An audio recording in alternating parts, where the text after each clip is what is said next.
Bienvenue à notre émission Derrière le comptoir chez Dolce Pane.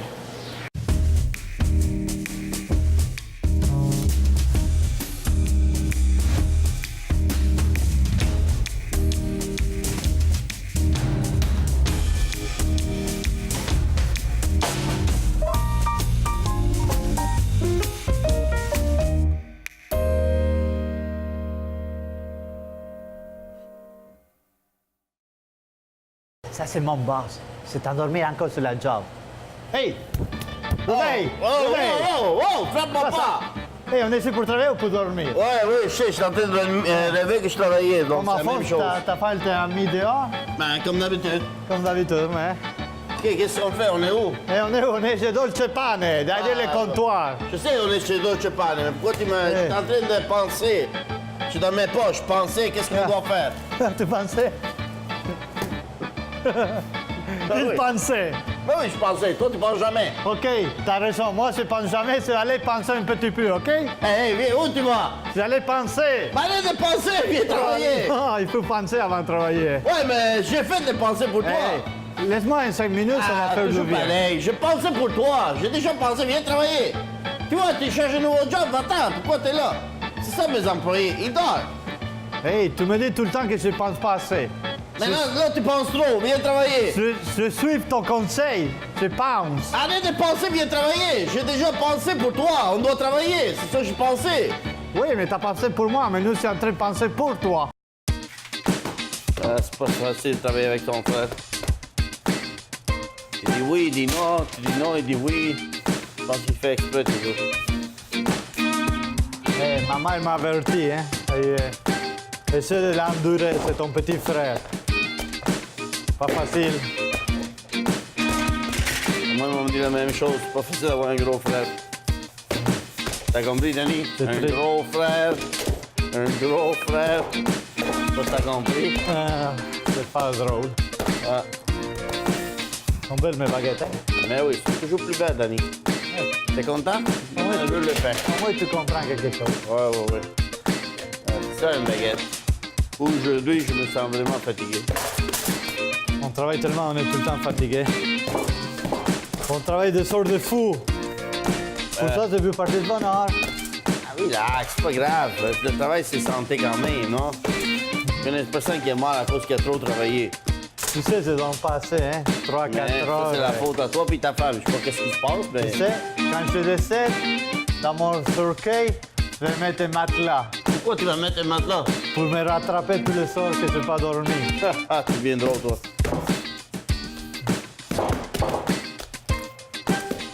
Alors, moi, dans mon cercueil, quand je vais mourir, je vais me mettre les choses pour les oreilles. Comme ça, je t'attends pas.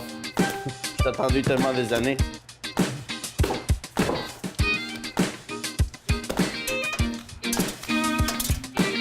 Non, moi, je suis drôle. Toi, t'es pas drôle. Et voilà. Et le dernier pain pour le moment. On va commencer à faire une autre batch après. Oui, on va faire une autre batch tantôt. Regarde comme c'est bon pour parler ici, l'avion. OK, Danny, il est beau, il est pas plus beau que le mien. Oui, il est beaucoup plus beau. C'est moi qui t'ai montré, oublie pas. Hey, il est beau, mon pain. Pour ça, il me garde tout le temps. Même si je chale tout le temps, il veut me garder. Tu viens de dire le bon mot. Il charge tout le temps. Moi, je vais te mettre dans le pain avec... on va te couvrir avec le plastique. On va les fermer. Ouais. Est-ce qu'il va avoir froid? L'hiver, voilà. L'hiver, ça s'en vient. C'est bon, on va le mettre de côté là-bas. Et c'est tout pour le moment. Bon, tu peux dormir 5 minutes? Va prendre une pause. Tu charges toujours. Va prendre ta pause, puis... C'est beau. Pas plus que 15 minutes, hein? C'est bien. Moi, je vais commencer l'autre pâte. Non, en attendant, fais-moi un café. Non, tu vas dormir ou tu veux le café? Je vais dormir, après, quand tu vas dormir, tu vois le café. Va. Ah, OK? Non, pas OK. Va dormir. Hey, tu le fais pour ta femme, pourquoi pas pour moi? Mais ma femme, c'est la boss. Ouais, T'es content? J'ai dit, ma femme, c'est la boss. C'est ce que tu dis toujours. t'as raison. C'est quoi que les clients demandent le plus souvent? C'est quoi la différence entre des pains mous et des pains croustillants? Les pains croustillants sont cuits sur une tôle avec des trous dedans et il y a des coupures dessus, tandis que les pains mous sont cuits sur une tôle pleine. Il faut faire d'autres croissants en beurre. Danny, des croissants en beurre, s'il te plaît. Fais-en 4-5 tôles. Même la pizza, hein? Pizza tomate, il en reste pas gros en avant.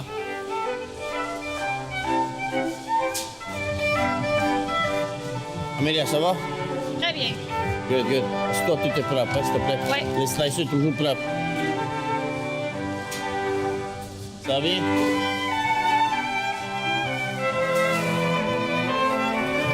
Ah, ces gâteaux, ils doivent être en avant. Amélia, je te laisse là, mets-le dans le comptoir. Amélia, t'as compris? Les gâteaux. Oui. Merci. Cynthia, ça va bien? Le jardinier, t'es en train de faire? Good. Allez, Mickey, mon mini, Mickey. Nice, c'est beau, lui.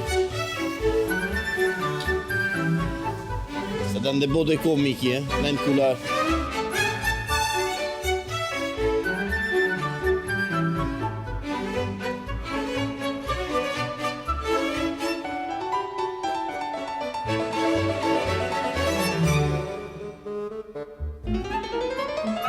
C'est ma commande pour le gâteau, puis les pizzas, puis les pains. Parfait, j'allais faire ça.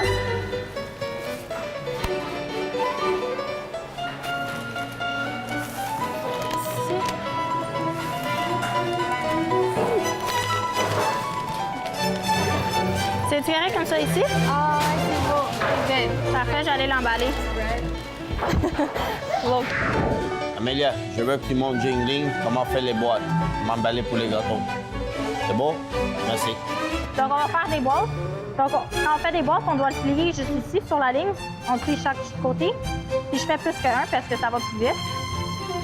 Comme ça ici, on fait l'autre bord.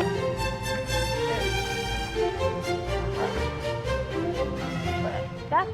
Puis là, quand ça c'est fait, on le plie dans le milieu aussi. 1, 2, 3. Quand ça c'est fait, on l'enlève un à la fois. On pousse comme ça. Puis on doit mettre cette partie-là par le dehors, puis ça va fermer par l'intérieur, comme ça ici. On fait la même chose de l'autre bord. Donc, par dehors, et ça ferme. Puis on le garde comme ça, et on met une partie de l'autre. Tu fais la même chose pour chaque, puis quand tu as fini, tu peux le mettre en haut où il y a le petit rack. Tu vas le voir toutes les boîtes de la même façon. C'est beau? Parfait.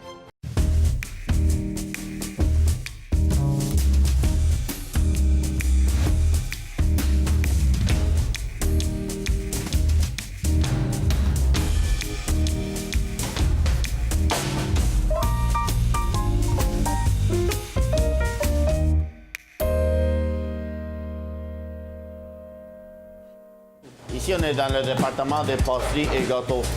Aujourd'hui, on va vous montrer comment on fait les macarons. Donc, je vais appeler mon chef pâtissier, Olivier. Olivier! Hey! Salut, Olivier. Comment ça Ça va, va? Claudio? Ça va bien, Super, toi? bien, super. Donc, aujourd'hui, tu vas nous montrer comment faire des macarons? Oui, les fameux macarons de Paris en une étape, très facile à faire. Et on va faire quelle couleur aujourd'hui? Rose, bleu, rouge. Ton couleur préférée, c'est le rose, on le sait. Oh, oh, oh. On va avec le rose. Allez, on va faire aujourd'hui violet. Alors, Mais son préféré, c'est vraiment le rose. qui dit? Il ne veut pas le dire aujourd'hui. OK. Let's go, Alors, Olivier. ce qu'on a besoin aujourd'hui, c'est du blanc d'œuf, du sucre pour faire un sucre chauffé, Je fais le sucre. une meringue italienne, on va dire, de l'eau et l'essentiel, la poudre d'amande qui est déjà mélangée avec du sucre. Ça veut dire c'est un temps pour temps, c'est 50% sucre, 50% d'amande. Amande blanche, hein, pas brune, vraiment extra blanche. Olivier, pourquoi c'est mélangé d'avant? Dis aux gens. Parce que ici, la poudre d'amande, elle est 100%. Chez nous en Europe, elle est divisée déjà à 50-50, alors on doit la couper 50 amandes, 50 sucre. Excellent. Tout simplement. Excellent. Et voilà. On commence, let's go. Alors, c'est parti. Alors, on prend le petit batteur, on met le blanc d'œuf. En premier, d'abord, le sucre avec de l'eau qu'on va faire chauffer à 117 degrés. Ici, on va prendre le colorant. Oui, lui, prends le rose, ta couleur préférée. Non, non. On va prendre du colorant jaune qu'on va incorporer dans le sucre et notre petit appareil magique pour mesurer la température du sucre. On va diminuer un petit peu. Oui. Voilà, on va voir à combien il est avec le laser. 104 degrés. On va incorporer un petit peu la couleur dedans.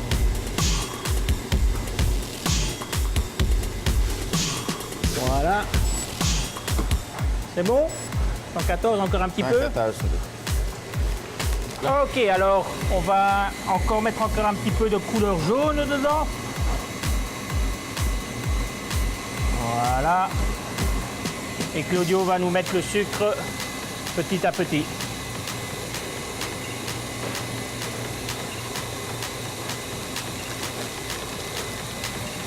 Oh, ça va être une belle petite meringue, ça. Alors, voilà, hop.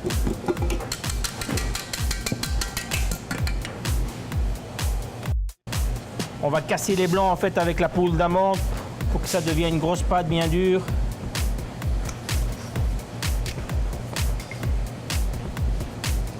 Ça se voit, c'est plus épais. Hein?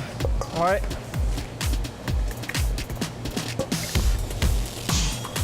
Ok, alors c'est mélangé. Oui. Alors tu peux mettre tout ici, là-dedans. Tout verser, voilà. Et voilà. La deuxième étape, c'est que maintenant, on va prendre l'autre partie du blanc, qui est pour liquidifier un petit peu la base qui est ici, pour la deuxième partie. Voilà. Bien. On met le restant du blanc d'œuf. Et on fait tourner. Ça va aller très vite là. Alors l'étape aussi pour les macarons qui est important, c'est qu'une fois qu'on a fait le dressage, on doit laisser un petit peu 15-20 minutes à l'air pour qu'il y ait une fine croûte qui est un peu séchée pour le mettre dans le four.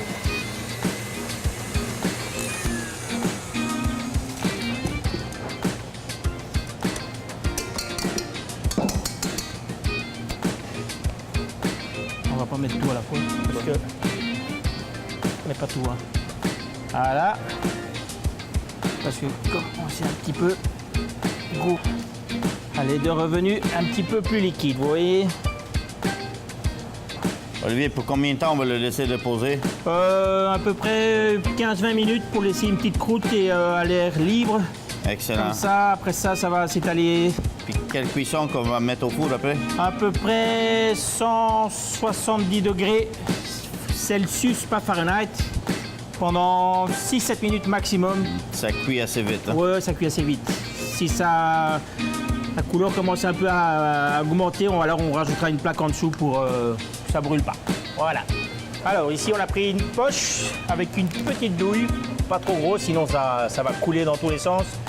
De ce diamètre-là, c'est à quoi à peu près un quart de pouce? Ah oui, à peu près, oui. À peu près un quart de pouce, voilà. Alors, on prend, vous voyez, c'est assez liquide quand même, pas trop. Voilà. On va pas trop remplir, vous voyez, ça coule déjà tout seul.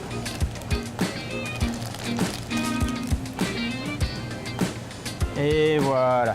Hop. Alors, pour le dressage, on va laisser un espace chaque fois parce que ça doit aller vite. On va laisser un petit espace parce que ça va s'étaler. Vous voyez, ça commence déjà ici à tout doucement à s'étaler. S'étaler, oui.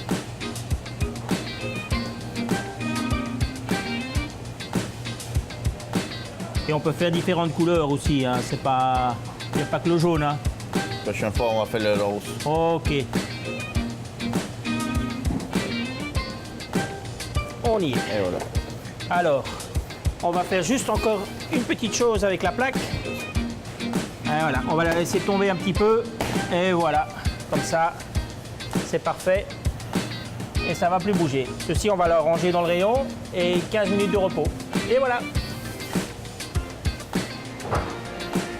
Maintenant, on va mettre au four à 300 degrés pour 10 minutes.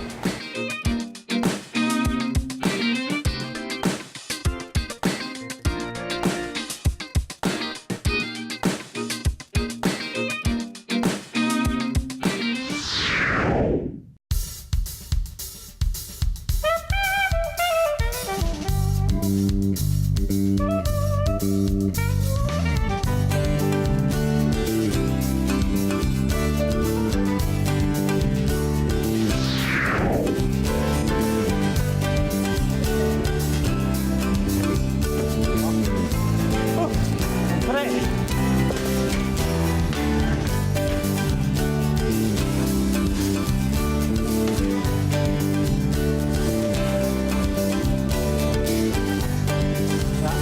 Dans 2 minutes.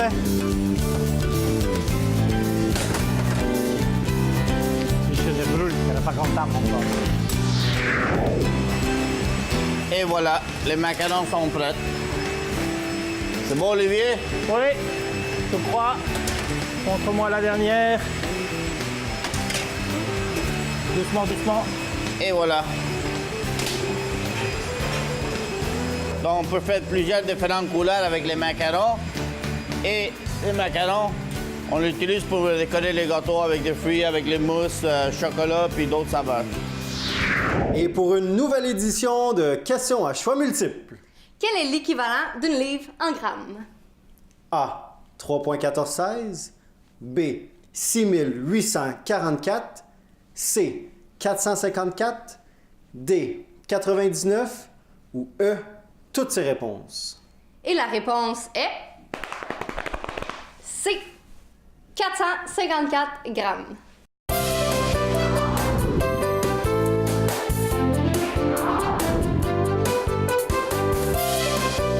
Bienvenue à notre petit coin technique Rudolph. On continue avec notre discussion sur les différents types de farine avec notre technicienne et experte Jessica. Comment ça va, Jess? Ça va très bien, Alex, merci. As-tu fait des recherches au sujet des différents types de farine et les pains qu'ils donnent?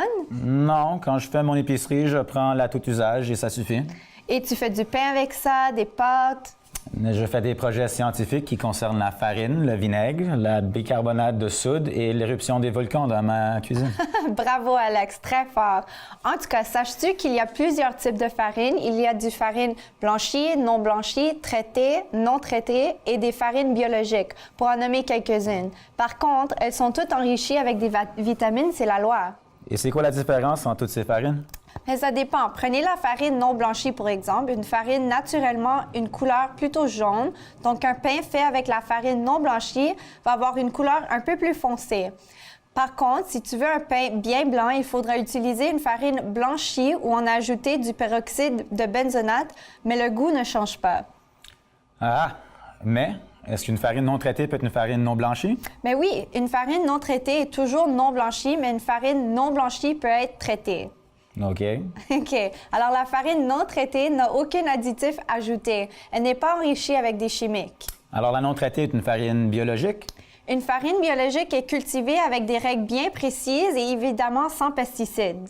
C'est compliqué, ton affaire. Oui, un peu, mais c'est pour cela qu'on le trouve chez nos boulangers aussi, grande variété de pain, et on n'a même pas commencé à parler de la levure. Une chose à la fois, Jess, la semaine prochaine. OK, attends-toi, Alex.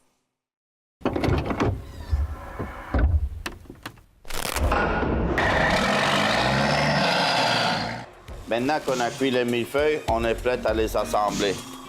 Le feuilleté qu'on a cuit, la crème fraîche, la crostade, du chocolat et le fondant pour mettre dessus. On commence par, on a mis 3 plaques, un sur l'autre. Là, on va les diviser en 2. Comme ça. On va commencer avec la crème fraîche.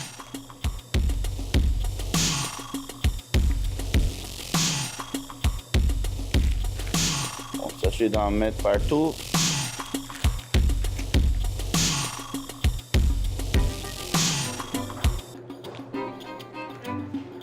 Et on met la dernière couche en haut.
Maintenant qu'on a fait le montage de millefeuilles, il faut les couper, mais avant ça, on va les mettre au frigo pendant 10 minutes, que ça va être plus facile à couper après. On les met dans le frigo. Maintenant, c'est le temps de couper les millefeuilles. Donc, on enlève, on fait égal l'extrémité.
C'est tout pour aujourd'hui. À la semaine prochaine.